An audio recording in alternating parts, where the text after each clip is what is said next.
नमस्कार, मैं हूं जयश्री नागदा और आप देख रहे हैं सीबीसी न्यूज राजस्थान। चुनाव नजदीक है और इस वक्त सबसे अहम है राजस्थान की सत्ता हासिल करना।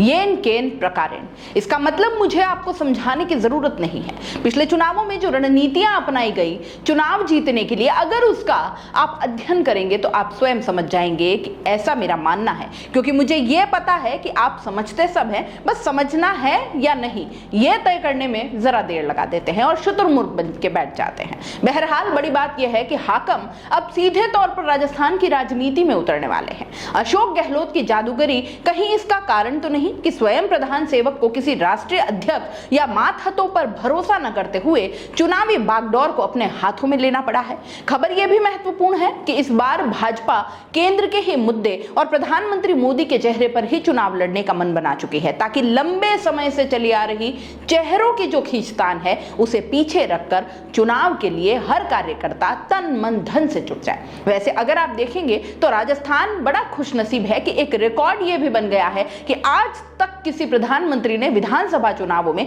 किसी भी राज्य की कमान सीधे तौर पर अपने हाथों में ली हो, यह देखा नहीं गया। पर राजस्थान के हिस्से में यह गौरवशाली पल आया है तो कोई तो बात होगी ही। एक ट्वीट प्रधानमंत्री का यहां कमाल करता दिखाई दिया, जिसमें उन्होंने कार्यकर्ताओं से आह्वान किया और इसका जीता जागता उदाहरण देखा गया सचिवालय घेराव के वक्त, जब राजस्थान में भाजपा से जुड़ा हर कार्यकर्ता इस महाघेराव में शामिल हुआ।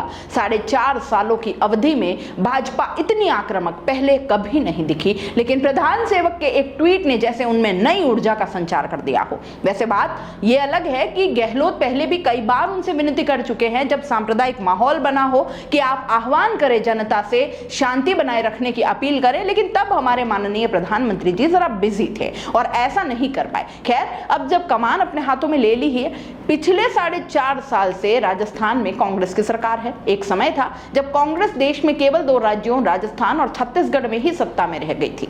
राजस्थान में 2 बार बगावत का खेल भी हुआ, लेकिन सरकार नहीं गिरी और इससे कांग्रेस को ताकत हासिल हो गई और इसके बाद कांग्रेस दोबारा खड़ी हुई।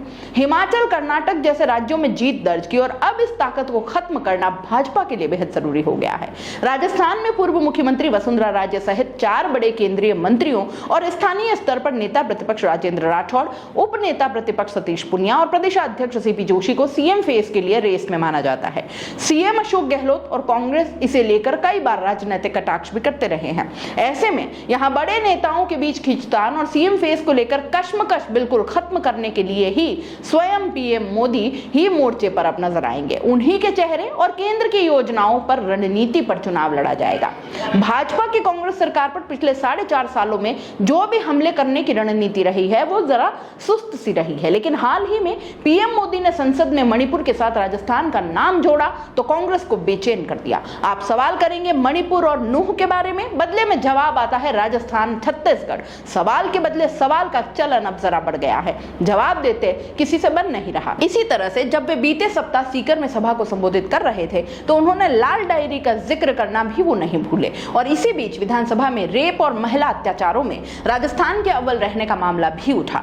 भाजपा आगामी दिनों में कांग्रेस पर रेप और लाल डायरी को लेकर जबरदस्त हमलावर होने वाली है। हाल ही में इस विषय में सोशल मीडिया पर विशेष अभियान डिजाइन किया गया है, जिसे पीएम मोदी को भी दिखाया गया है। वैसे राजस्थान में भाजपा 3 बड़े धार्मिक स्थलों से जन समर्थन रैलियां निकालने वाली है। अभी यह तय नहीं हुआ है कि इन धार्मिक स्थानों से निकलने वाली रैलियों का नेतृत्व कौन सा नेता करेगा। इसका निर्णय भी पीएम मोदी और उनकी कोर टीम ही करेंगे। यह रैलियां रणथंभौर, सवाई माधोपुर स्थित भगवान त्रिनेत्र गणेश जी, लोक देवता गोगा जी की गोगा मेडी स्थली यानी हनुमानगढ़ और आदिवासियों को भी भूल नहीं सकते, इसलिए इनके तीर्थ स्थल बेणेश्वर धाम डूंगरपुर से निकाली जाएगी। इन जन समर्थन रैलियों के नेतृत्व के लिए पूर्व मुख्यमंत्री वसुंधरा राजे, केंद्रीय मंत्री अर्जुन राम मेघवाल, उप नेता प्रतिपक्ष सतीश पुनिया, राज्यसभा सांसद घनश्याम तिवारी और राज्यसभा सांसद डॉक्टर किरोड़ी लाल मीणा आदि के नामों पर विचार किया जा रहा है। भाजपा ने अपने शीर्ष 4 नेताओं को 4 प्रदेशों की कमान सौंपने का फैसला किया है और इसके तहत पीएम मोदी को राजस्थान, केंद्रीय गृह मंत्री अमित शाह को